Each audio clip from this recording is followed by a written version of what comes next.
Here's how to check iPhone 17 Pro Max sound not working on calls.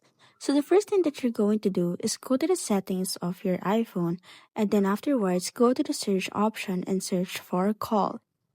Afterwards, what you need to do is to scroll down until you see there the options for the call recording, call waiting, announced calls, and incoming calls.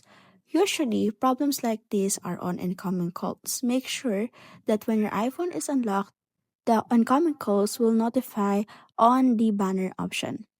Next that you are going to do is go to the sounds and haptics option. On the sounds and haptic options, you will see there the input wherein you have to make sure that it is an automatic iPhone microphone, which means that when someone is calling you automatically there will be an audio or the iPhone microphone will turn it on. You can also go ahead and edit it to iPhone microphone only, but it is more good if you set it to iPhone automatic.